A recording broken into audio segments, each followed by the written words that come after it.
আসসালামু আলাইকুম, আমন্ত্রণ জানাচ্ছি মাই টিভি সংবাদে। পুরো সংবাদ জুড়ে সাথে আছে আমি নুসরাত জাহান মুন। শুরুতেই সংবাদ শিরোনাম। সোমবারের মধ্যে হজ যাত্রীদের ভিসা জটিলতা দূর হবে জানিয়েছেন হজ পরিচালক। আগামীতে সরকার নির্ধারিত এজেন্সির মাধ্যমে ভিসা নেয়ার পরামর্শ হাব সভাপতি।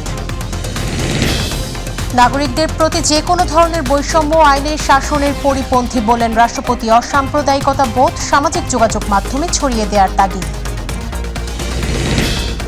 বঙ্গবন্ধুর কাছে আবেদন করে বাকশালে যোগ দিয়েছিলেন জিয়া। দাবি ওবায়দুল কাদেরের। মুক্তিযুদ্ধের চেতনা ও গণতন্ত্রের পক্ষে বিএনপি বললেন শামসুজ্জামান দুদু। রাঙামাটির লংদুতে সশস্ত্র হামলায় ইউপিডিএফ এর কর্মী সহ 2 জন নিহত। দেশে আইনশৃঙ্খলা পরিস্থিতি নিয়ন্ত্রণে পুলিশের পূর্ণ সক্ষমতা রয়েছে বললেন আইজিপি। কয়েকদিনের তীব্র গরমের পর রাজধানী সহ দেশের বিভিন্ন স্থানে বৃষ্টি। নরসিংদী ও টাঙ্গাইলে বজ্রপাতে 6 জনের মৃত্যু।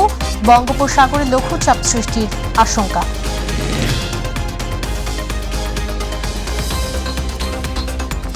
শিরোনাম বলছিলাম, বিস্তারিত সংবাদে যাচ্ছি। হজ যাত্রীদের ভিসা নিয়ে যে এজেন্সিগুলো জটিলতার সৃষ্টি করেছে, ধর্ম মন্ত্রণালয়ের উদ্যোগে তা আগামীকাল কিংবা সোমবারের মধ্যে শেষ হতে যাচ্ছে বলে জানিয়েছেন হজ পরিচালক মোহাম্মদ কামরুজ্জামান। অন্যদিকে সরকার নির্ধারিত এজেন্সি ছাড়া কাউকে টাকা না দিতে হজ যাত্রীদের প্রতি অনুরোধ জানিয়েছেন হাব সভাপতি এম সাদাত হোসাইন তসলিম। প্রতিনিধি শাহজালাল জুয়েলের তথ্য ছবিতে আতিকুর রহমান তিতাসের রিপোর্ট। চাঁদ দেখা সাপেক্ষে আগামী 16 জুন পালিত হবে পবিত্র ঈদুল আজহা। প্রতি বছর ঈদের 1 মাস আগে থেকেই শুরু হয় হজ ফ্লাইট। এরই ধারাবাহিকতায় আজ বাংলাদেশ এয়ারলাইন্স, সৌদি এয়ারলাইন্স সহ মোট 4টি ফ্লাইট সৌদির উদ্দেশ্যে রওনা হয়। আজ সকল ফ্লাইট সুষ্ঠুভাবে পরিচালনা হলে বাংলাদেশ থেকে মোট হজযাত্রী গমন করবেন 28,004 জন। রাজধানীর আশকোনা হজ ক্যাম্পে হজযাত্রীরা সকল সুযোগ সুবিধা পেয়ে খুশি। ইনশাআল্লাহ খুব সুন্দর পরিবেশ, কোনো জটিলতা নাই। খুবই সুন্দরভাবে আপ্যায়ন করছে, তাদের খাবার মানও খুব সুন্দর। হজ ক্যাম্পের পরিবেশ ভালো লেগেছে, ভালো আছে। তবে ভিসা নিয়ে যে এজেন্সিগুলো জটিলতার সৃষ্টি করছে ধর্ম মন্ত্রণালয়ের উদ্যোগে তা রবি বা সোমবারের মধ্যে শেষ হতে যাচ্ছে বলে আশা প্রকাশ করেন হজ পরিচালক মোহাম্মদ কামরুজ্জামান। আমরা আশা করছি 85,000-এর বেশি ইতিমধ্যে ইনরোল হয়ে গেছে। 3306 জনের যে বাকি আছে, আমরা আশা করছি 2-1 মধ্যেই তারা শেষ হয়ে যাবে। অন্যদিকে হাব সভাপতিও বলছেন সব নিবন্ধিত যাত্রীরা হজে যেতে পারবেন, তবে সরকার নির্ধারিত এজেন্সি ছাড়া কাউকে টাকা না দেওয়ার অনুরোধ জানান তিনি। সরকারের নির্ধারিত লাইসেন্সের এর কাছে টাকা দিবে, তাদের মাধ্যমে যাবে, এতে করে এর দায়িত্ব সরকার নিবে, হাব নিবে এবং তাকে আইন যদি কোনো ব্যত্যয় হয় তাকে আইনের আওতায় আনা যাবে। গত 9 মে বাংলাদেশ এয়ারলাইন্সের প্রথম ফ্লাইট 415 জন হজযাত্রী নিয়ে সৌদির উদ্দেশ্যে যাত্রা করে। এর মাধ্যমে চলতি বছরের হজের আনুষ্ঠানিক যাত্রা শুরু হয়, যা শেষ হবে 10 জুন। আতিকুর রহমান তিতাস, মাই টিভি। জাতি, ধর্ম, বর্ণ নির্বিশেষে কেউ যেন বৈষম্যের শিকার না হন, সেদিকে সরকারের পাশাপাশি নাগরিক সমাজকেও কার্যকর ভূমিকা রাখার আহ্বান জানিয়েছেন রাষ্ট্রপতি মোহাম্মদ শাহাবুদ্দিন। তিনি বলেন, নাগরিকদের প্রতি যে কোনো ধরনের বৈষম্য আইনের শাসনের পরিপন্থী, কাজেই কেউ যেন বৈষম্যের শিকার না হন। রাজধানীর ওসমানী স্মৃতি মিলনায়তনে 71-এর ঘাতক দালাল নির্মূল কমিটির 8ম জাতীয় সম্মেলনের উদ্বোধনকালে প্রধান অতিথির ভাষণে তিনি আহ্বান জানান, মুক্তিযুদ্ধের ইতিহাস, বঙ্গবন্ধুর দর্শন, ধর্মনিরপেক্ষতা ও অসাম্প্রদায়িকতা বোধকে সামাজিক যোগাযোগ মাধ্যমে ছড়িয়ে দেওয়ারও তাগিদ দেন রাষ্ট্রপতি। ঘাতক দালাল চক্র মুক্তিযুদ্ধ ও স্বাধীনতার চেতনা সহ আমাদের সাফল্যকে ম্লান করে দিতে বিরামহীন অপচেষ্টা চালিয়ে যাচ্ছে। সুযোগ পেলেই বিষধর সাপের মতো ছবল মারতে চায়। এরা দেশের উন্নয়ন ও গণতন্ত্র বিশ্বাস করে না, মানবিক অধিকার ও পরম সহিষ্ণুতায় বিশ্বাস করে না।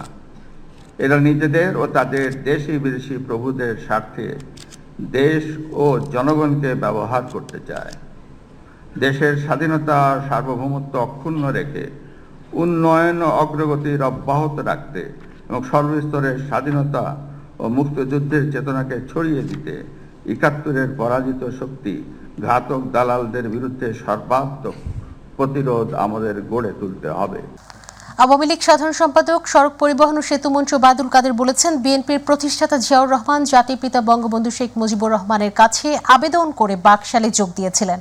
আর পররাষ্ট্রমন্ত্রী ডক্টর হাসান মাহমুদ বলেন, যুক্তরাষ্ট্রের সাথে সুসম্পর্ক থাকায় এখন বিএনপি বিচলিত। আলাদা অনুষ্ঠানে তারা এসব কথা বলেন। সাইদুর রহমান আবিরের রিপোর্ট। আওয়ামী লীগ সভাপতির ধানমন্ডি রাজনৈতিক কার্যালয়ে সংবাদ সম্মেলন করেন দলের সাধারণ সম্পাদক ওবায়দুল কাদের। শুরুতেই বক্তব্য রাখেন বঙ্গবন্ধু কন্যা শেখ হাসিনার স্বদেশ প্রত্যাবর্তন প্রসঙ্গে। বাকশাল নিয়ে বিএনপি মহাসচিবের বক্তব্যের জবাব দেন তিনি। মির্জা ফখরুলকে আবারও স্মরণ করিয়ে দিতে চাই যে বাকশাল কোনো এক দল নয়, এটা ছিল একটা জাতীয় দল। আপনাদের প্রতিষ্ঠাতা, আপনাদের নেতা জিয়াউর রহমান অফিসিয়ালি বঙ্গবন্ধুর কাছে আবেদন করে বাকশালের সদস্য হয়েছে, সেটার কি জবাব দেবেন? বিএনপির লিফলেট বিতরণ হাস্যকর বলে মন্তব্য করেন ওবায়দুল কাদের। তাদের সামনে এখন কোনো ইস্যু নেই, তারা আছে।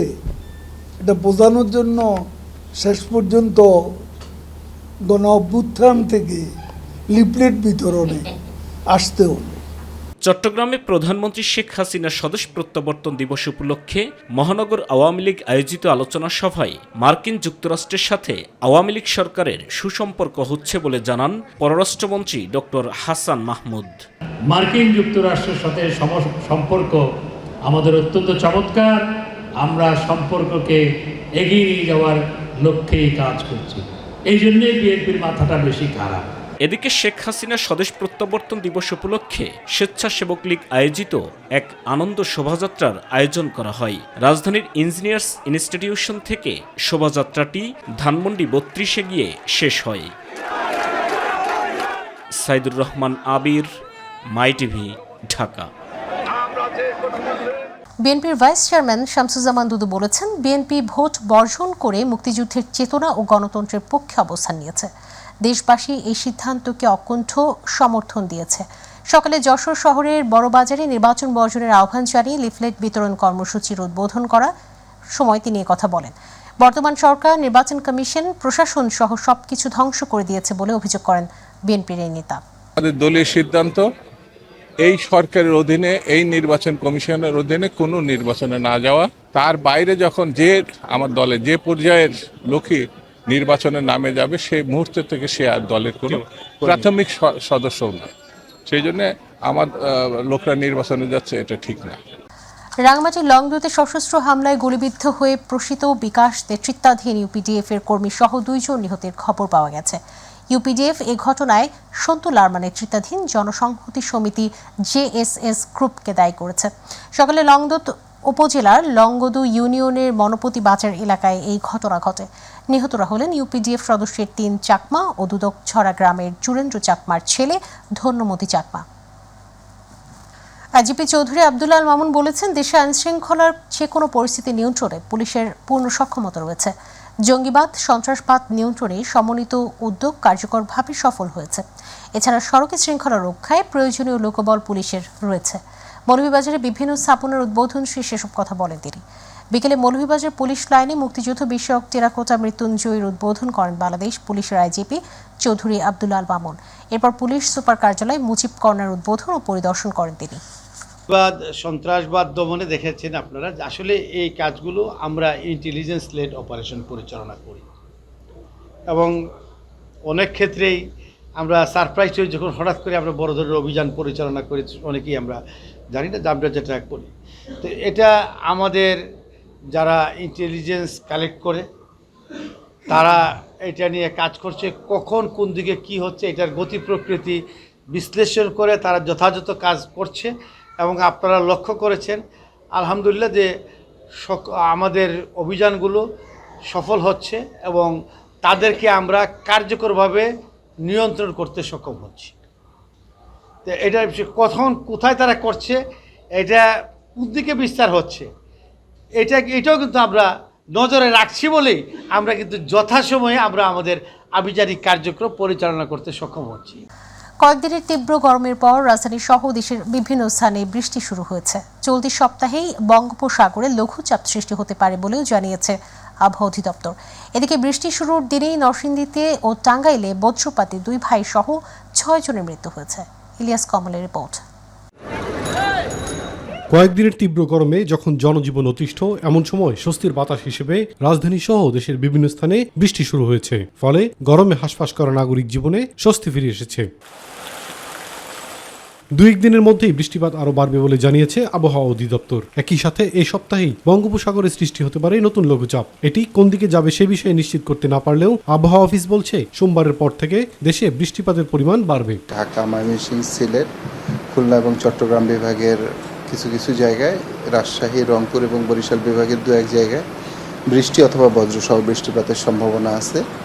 আর তাপমাত্রার ব্যাপারে যেটা বলা হয়েছে যে দিনের তাপমাত্রা 1 থেকে 2 ডিগ্রি সেলসিয়াস কমতে পারে এবং রাতের তাপমাত্রা প্রায় অপরিবর্তিত থাকতে পারে।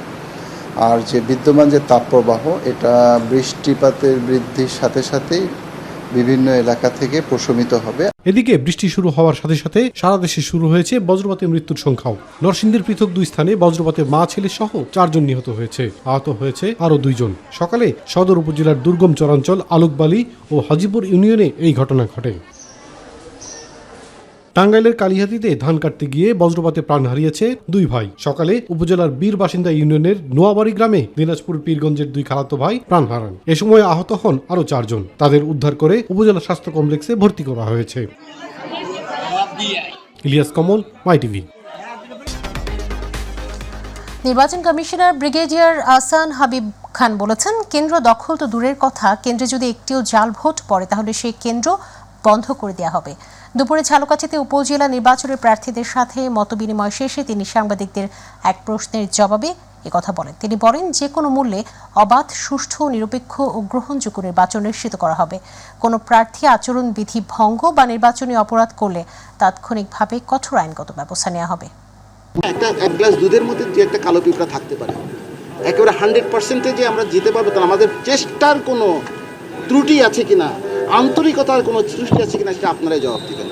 এবং ঠিক সেইভাবে আজকে নির্দেশনা দেওয়া হয়েছে, কোনো ছাড় নাই, কোনো ছাড় নাই, কোনো প্রভাব মুক্তভাবে কোনো প্রভাব আমরা বরদাস্ত করব না। কেন্দ্র দখল তো দূরের কথা, কেন্দ্রে যদি একটা ভোট পড়ে জাল, সেই কেন্দ্র বন্ধ হবে। যদি এইরকম কোনো হন্ডা পান্ডা গন্ডা পেশি, কালো টাকা, এগুলো যদি ঝামেলা হয় তাহলে স্টেটে পুলিশকে ডাকেন। সে প্রবলেম সলভ না করতে পারলে স্টেটে কেন্দ্র বন্ধ চলে যাবে, ভেঙে যাবে, কোনো অসুবিধা নাই। এই কেন্দ্রে আলাদাভাবে আমরা ইলেকশন করব, পরিষ্কার কথা, কোনো ছাড় নাই। সাতক্ষীরার তালায় ধান বোঝাই ট্রাক নিয়ন্ত্রণ হারিয়ে রাস্তার পাশে উল্টে 2 ধান কাটা শ্রমিক নিহত হয়েছেন। এ সময় আহত হয়েছেন আরও 7 শ্রমিক। সকালে খুলনা পাইকগাছা সড়কের হরিশচন্দ্র কাঠি সর্দার বাড়ি বটতলা এলাকায় দুর্ঘটনা ঘটে। আহত জাহিদুল ইসলাম জানিয়েছেন, কয়রা থেকে 13 জন শ্রমিক গোপালগঞ্জ এলাকায় ধান কেটে মজুরি হিসেবে 25 থেকে 30 মণ ধান পায়। তারা ধান নিয়ে ট্রাকে বাড়ি ফেরার পথে সকালে সড়ক দুর্ঘটনায় সাইদুল গাজী ও মনিরুল ইসলাম নিহত হন। ডেঙ্গুর ভয়াবহতার কথা উল্লেখ করে সকলকে একসাথে কাজ করার আহ্বান জানিয়েছেন ঢাকা 6 আসনের সংসদ সদস্য সাইদ খোকন। দুপুরে ঢাকা প্রেস ক্লাবে আয়োজিত মিট দ্য প্রেস অনুষ্ঠানে তিনি এ মন্তব্য করেন। তিনি বলেন, দোষারোপের রাজনীতি না করে এবং নিজের ব্যর্থতাকে অন্যের ঘাড়ে না চাপিয়ে সুন্দর আগামীর জন্য সকলকে ঐক্যবদ্ধ হতে হবে। ডেঙ্গু প্রতিরোধে জনগণের সম্পৃক্ততা এবং জনসচেতনতা প্রয়োজন বলেও মন্তব্য করেন তিনি। আরেকজনের ঘাড়ে চাপিয়ে নিজের ব্যর্থতাকে ঢাকার চেষ্টা না করে আসুন আমরা এই ধরনের আচরণ না করে সামনে যে একটা ভয়ঙ্কর পরিস্থিতি হতে চলেছে সেই পরিস্থিতিটাকে মোকাবেলার জন্যে আমরা সর্বস্তরের নাগরিক, কর্তৃপক্ষ এবং আমাদের যারা অভিজ্ঞতা রয়েছে এই বিষয়গুলোকে আমরা সবাই মিলে আগামী দিনের পরিস্থিতিটাকে আমরা মোকাবেলা করি। পদ্মা সেতু দিয়ে ট্রেন চলাচল শুরুর পর থেকে কুষ্টিয়ার সাথে ঢাকার যোগাযোগে নতুন দিগন্তের সূচনা হয়েছে, যার ফলে কুষ্টিয়া থেকে ঢাকা এবং খুলনাগামী যাত্রীর চাপ বেড়েছে কয়েক গুণ। তবে ট্রেন এবং যাত্রীর চাপ বাড়লেও বাড়েনি সুযোগ সুবিধা। পুরনো আমলের নিচু এবং ছোট স্টেশনের কারণে শিশু ও বয়স্কদের ট্রেনে চড়তে বিড়ম্বনায় পড়তে হচ্ছে। প্রতিনিধি আব্দুর রাজ্জাক বাচ্চুর রিপোর্ট, জানাচ্ছেন শামসাবিজ উচ্ছ্বাস। ঢাকা থেকে ছেড়ে আসা পদ্মা সেতু হয়ে খুলনাগামী সুন্দরবন ট্রেন কুষ্টিয়া স্টেশন হয়ে চলাচল করায় এই রুটে স্বস্তির আশা ছিল যাত্রীদের। বাসের পরিবর্তে কম সময়ে সহজেই নিরাপদ ও সাশ্রয়ী এই রেল যোগাযোগ। তবে ট্রেনের দৈর্ঘ্যের সঙ্গে কুষ্টিয়া কোর্ট স্টেশনের প্ল্যাটফর্মের দৈর্ঘ্য কম হওয়ায় নিয়মিত ভোগান্তিতে পড়তে হচ্ছে যাত্রীদের। ট্রেনে উঠতে রীতিমতো হিমশিম খেতে হয় নারী, বৃদ্ধ ও শিশুদের। প্ল্যাটফর্মটা এত নিচু যে 3টা ধাপ আমাদের সিঁড়ি দিয়ে আমাদের হ্যান্ডেল ধরে উঁচু জোর করে শক্তি খাটায় উঠতে হয়। আমরা যখন উঠতে যাই ট্রেনে তখন আমাদের কষ্ট হয়। নর্মাল বগিটা সাধারণত প্ল্যাটফর্ম ছাড়াই চলে যায়, তখন আমাদের ট্রেনে ওঠার ক্ষেত্রে বা নামার ক্ষেত্রে খুবই ভোগান্তিতে পড়তে হয়। আমরা দীর্ঘদিন ধরেই এই ভোগান্তিতে পড়ে আছি। এটা যদি উঁচু করে দেওয়া হয় প্ল্যাটফর্মটা, তাহলে খুবই সুবিধা হয় আমাদের সবার জন্য।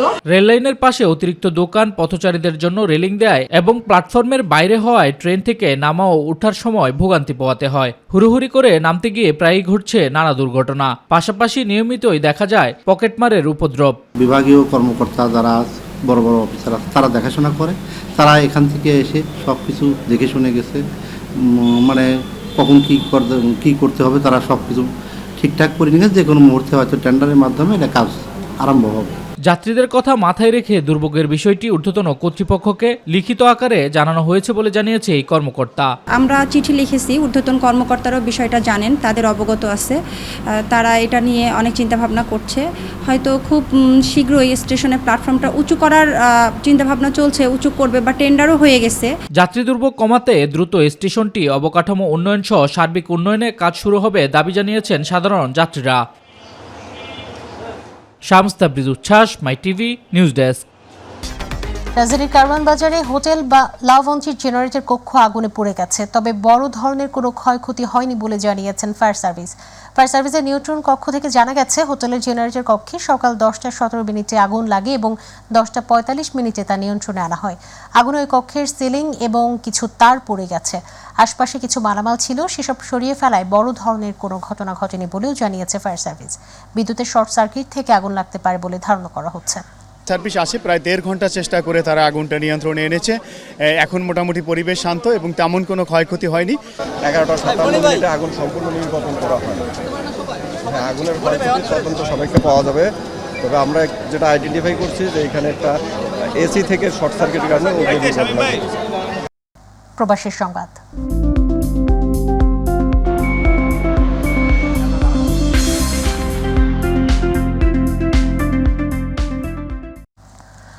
কাতারে বাংলা বর্ষবরণ ও রবীন্দ্র নজরুল জয়ন্তী উদযাপন করা হয়েছে। কাতার প্রতিনিধি নাহিদ ইসলাম জানিয়েছেন, শুক্রবার বাংলা বর্ষবরণ ও রবীন্দ্র নজরুল জয়ন্তী 2024 উপলক্ষে মেলা আয়োজন করে কাতার দূতাবাস।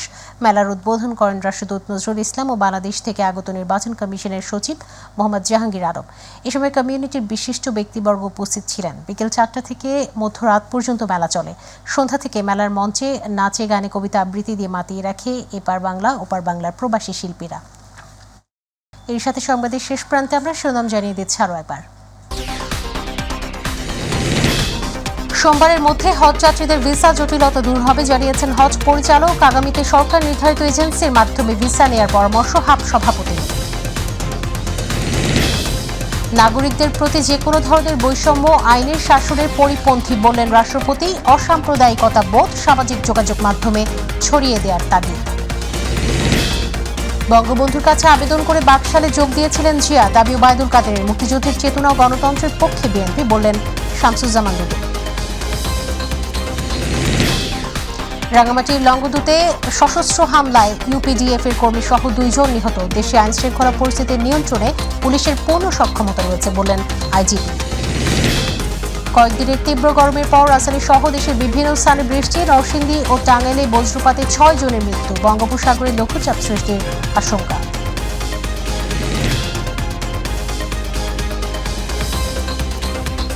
সঙ্গে থাকার জন্য অসংখ্য ধন্যবাদ। এছাড়া ইউটিউবে মাই টিভির সংবাদ পেতে ভিজিট করুন /mytvbd নিউজ এবং আমাদের অনুষ্ঠান দেখতে ভিজিট করুন /mytvবাংলা, ফেসবুক /mytvবাংলা। পরে সংবাদ দেখার আমন্ত্রণ জানিয়ে বিদায় নিচ্ছি। আল্লাহ হাফেজ।